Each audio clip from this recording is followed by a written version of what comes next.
Oke, Assalamualaikum warahmatullahi wabarakatuh. Jumpa lagi dengan saya Syahril Siregar. Ya, pada kesempatan kali ini kita juga mengundang tamu yang istimewa secara virtual. Teman saya ini namanya Firmansyah. Mungkin Mas Firman bisa memperkenalkan diri dulu. Apa kabar Mas Firman? Oh, kabar baik, Mas Ariel. Alhamdulillah. Oke, sebelumnya ya perkenalan dulu. Saya Rahmat Firmansyah. Saat ini lagi kuliah lagi di Lund University, jurusannya European Business Law. Dan saat ini saya beasiswanya dari LPDP dengan skema beasiswa PNS TNI Polri. Gitu. Dan Wah, perkenalan itu dulu nih.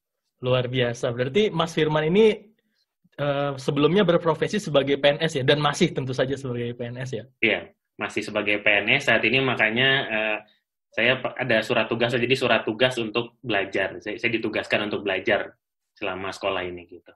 Tapi Baik. tetap melaporkan kegiatannya, apa yang dipelajari ke kantor sebagai bentuk penugasan. Gitu. Baik, sebelumnya Mas Firman itu PNS tugas di mana ya? Kalau boleh tahu? Saya di Badan Koordinasi Penanaman Modal Republik Indonesia.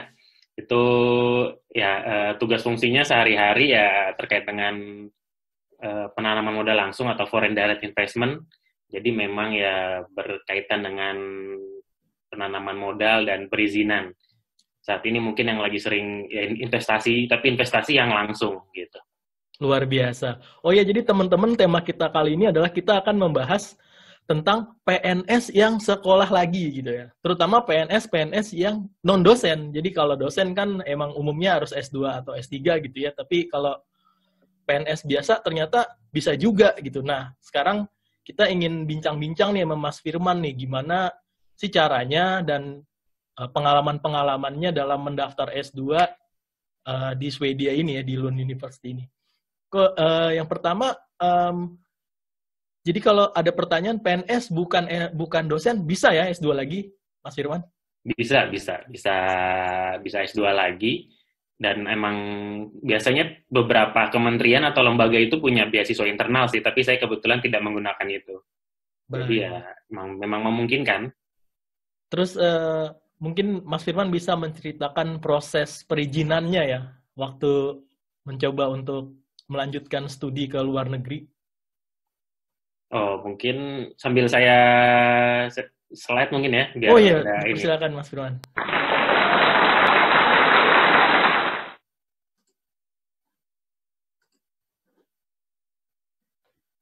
Udah full screen ya? Sudah. Oke, ya.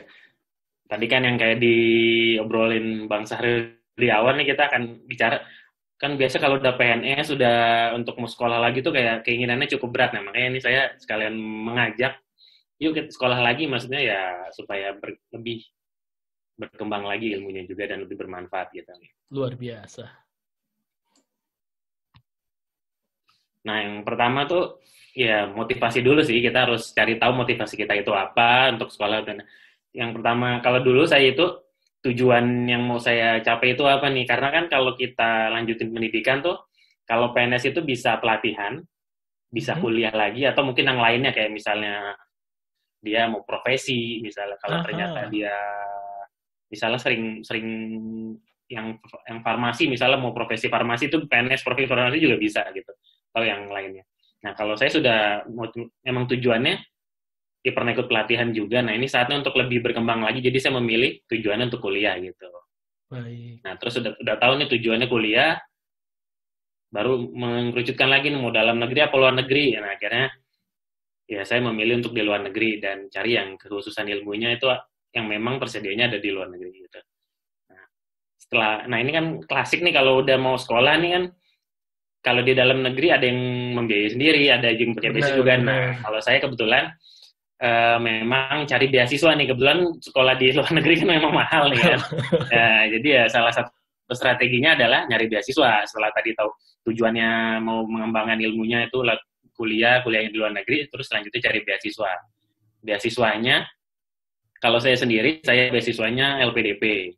Nah, LPDP itu kan ada sekarang itu LPDP dibagi 3 kalau nggak salah kan, yang umum, yang afirmasi, sama yang targeted groups. Nah, Kebetulan saya itu yang targeted groups. Targeted group itu salah satunya beasiswa pendidikan Indonesia. Nama resminya itu beasiswa pendidikan Indonesia untuk PNS, TNI, dan Polri. Oh, Atau kalau berarti dari LPDP sendiri ini udah punya jalur khusus lah dalam tanda kutip untuk PNS, TNI, dan Polri, begitu Mas Firman ya? iya betul. Jadi itu dibarengin sama beasiswa unggulan dosen, Budi itu. Beasiswa Jadi itu unggulan dosen. jadi dalam satu jadi di LPDP sekarang ada namanya targeted groups yang tadi PNS TNI Polri, beasiswa unggulan dosen Indonesia sama Olimpiade Internasional. Nah, saya yang bagian dari PNS TNI Polri gitu. Dan Baik. yang saya coba sih kebetulan ya percobaan pertama dan alhamdulillah langsung keterima juga. Alhamdulillah Luar biasa emang Mas Firman ini. Terus, nah itu tadi yang kayak dibilang kan kalau udah PNS, kebetulan saya dari lulus kuliah itu udah cukup lama. Nah, jadi PNS pun juga udah ya masuk tahun ke-6. Jadi Mas Firman begitu lulus kuliah langsung jadi PNS gitu? Oh enggak, waktu itu setelah lulus kuliah saya sempat bekerja di swasta gitu ya? Sebagai legal researcher di lembaga penelitian gitu. Kemudian baru masuk jadi PNS. Baik. Itu jadi PNS itu tahun 2013. Nah, jadi artinya dari 2013 sampai itu udah cukup lama juga. Udah lama ya? Luar biasa.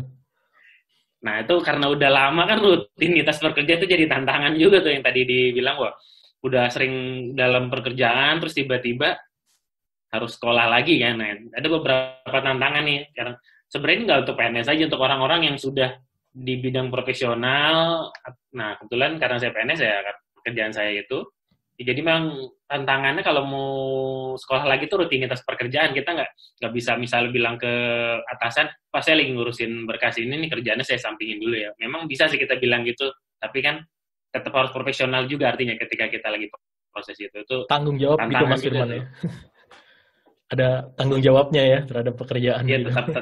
tetap bertanggung jawab juga karena kan kita ada report juga. Terus, nah tantangan berikutnya itu tadi belajar lagi kan. Nah, udah gitu kan kalau di Swedia ini kan butuhnya IELTS. Nah, itu mau nggak mau kan harus, walaupun dulu pernah tes IELTS, tapi kan udah nggak berlaku, harus tes lagi kan, itu belajar bahasa Inggris lagi gitu. Terus ya belajar juga ketika untuk seleksi beasiswanya kan, itu ada nyiapin esainya, nyiapin pas wawancaranya, mau kontribusi ke Indonesia kayak gimana gitu. Terus jadi Mas Firman walaupun tadi jalurnya PNS TNI Polri, tapi proses berkas dan lainnya tuh tetap sama aja ya kayak teman-teman reguler LPDP biasa gitu. Prosesnya sama, hanya memang kita tidak diberitahukan sih berapa kuotanya untuk PNS TNI Polri dan dosen dan Olimpiade itu. Tapi memang ya semua berkasnya sama, tesnya ya juga mengikuti tes yang sama, hanya memang ya sudah ada jalurnya bahwa yang PNS ini nanti berapa orang, tapi nggak disebutin juga sih. Baik. Soal tantangan juga ya persiapan administrasi, karena kalau di PNS itu kan ada birokrasinya nih, kita misalnya butuh surat rekomendasi dari eselon 2 dalam hal ini misalnya direktur atau kepala pusat gitu kan.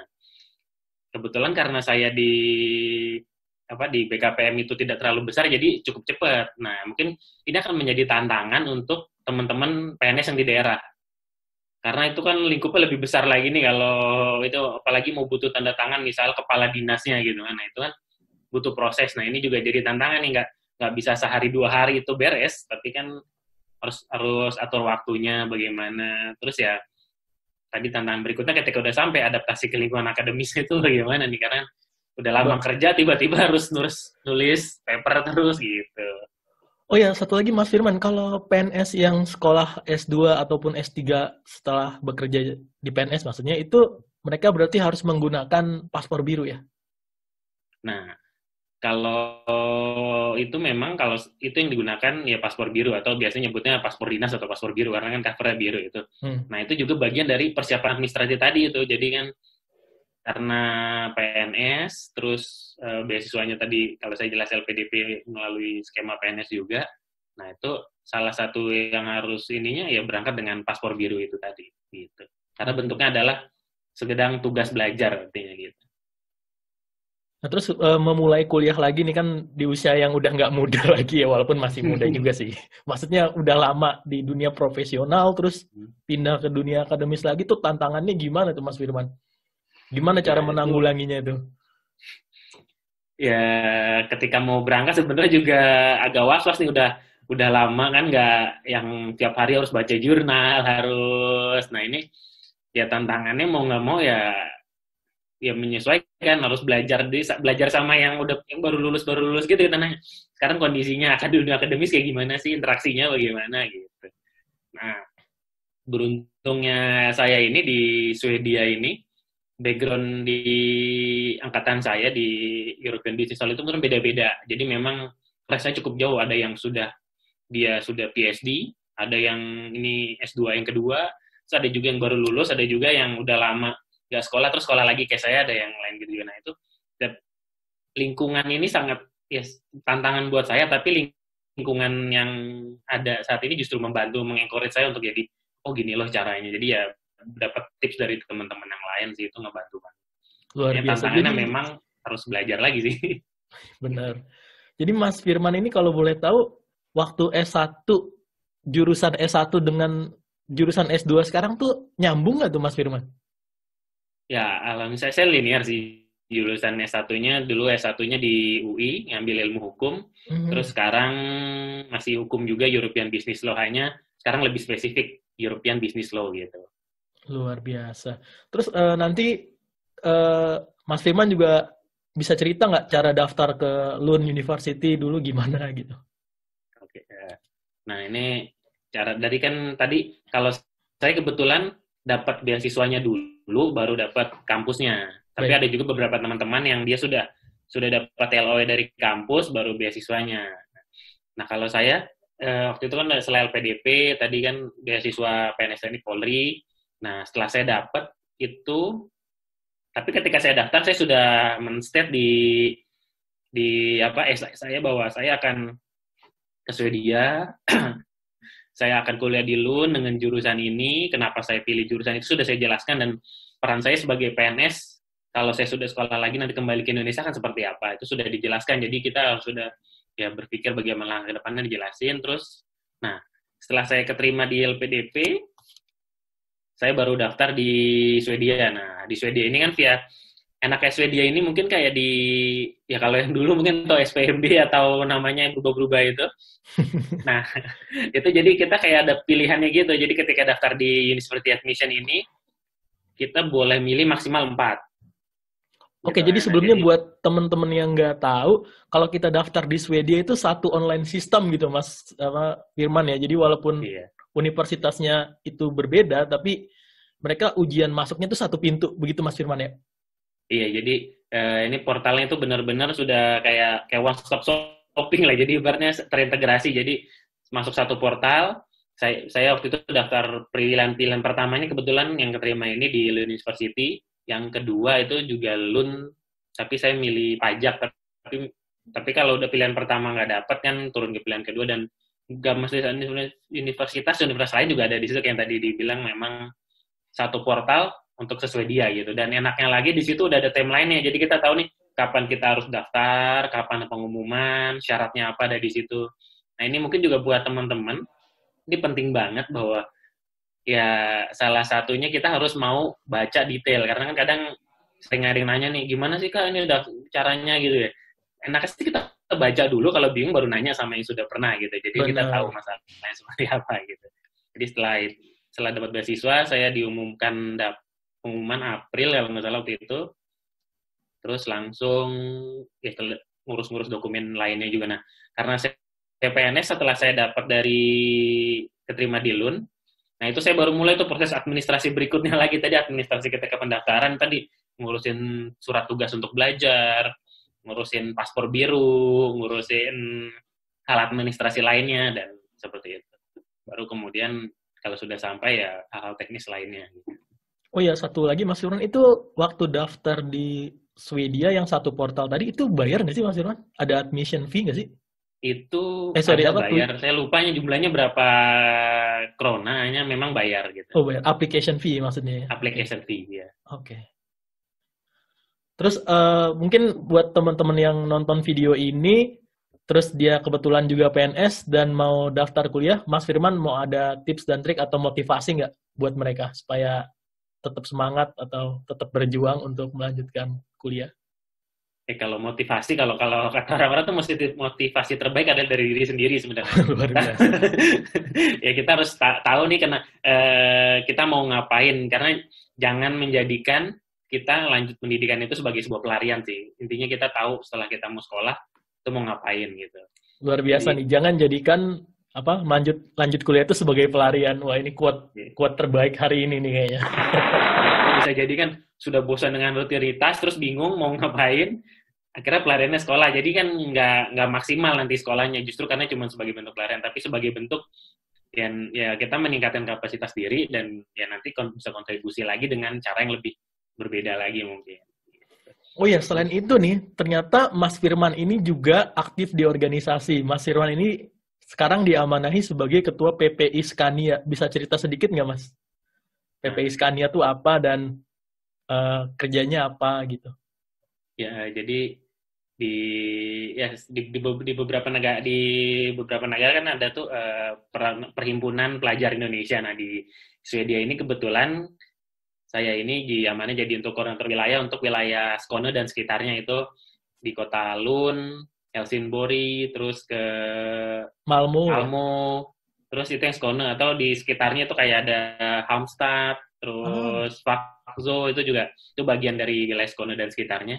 Nah, jadi itu ya buat acara, jadi kan kita kan jauh dari keluarga, jauh dari, nah kita kayak menjadi rumah lah ibaratnya ya, untuk kalau kita bikin acara, karena kita bisa dengan bebas nih ngomong pakai bahasa Indonesia, karena mungkin kalau kelamaan ngomong bahasa Indonesia takutnya lupa juga walaupun bisa video call sama orang rumah sih, hanya kayak jadi keluarga terdekat. Kalau kita ada apa-apa kan yang dicari yang satu kota kayak gitu ya, jadi wadah untuk ya teman-teman pelajar Indonesia, kalau ini khususnya yang dari wilayah Skåne dan sekitarnya, untuk bisa saling, ya kalau lagi pusing bagi cerita, atau kalau kita bikin acara, mulai dari diskusi yang serius atau bercanda, atau sekedar makan bareng gitu.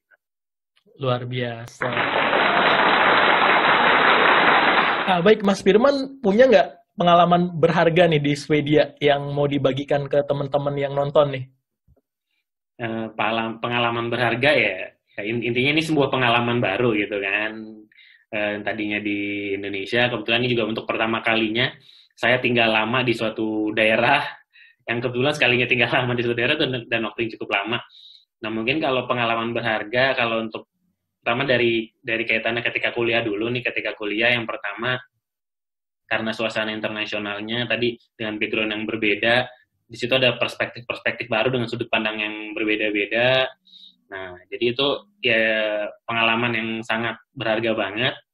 Terus juga kalau yang di luar dunia akademis, mungkin pengalaman ya tadi ketika berada di Swedia, negara yang tadi kayak mulai puasa itu 18 jam, terus yang memang di sini kehidupan sosial berbeda dibanding Indonesia yang sangat komunal, terus kehidupan beragama yang di sini juga di Lund yang masjid itu cuma ada satu misalnya gitu.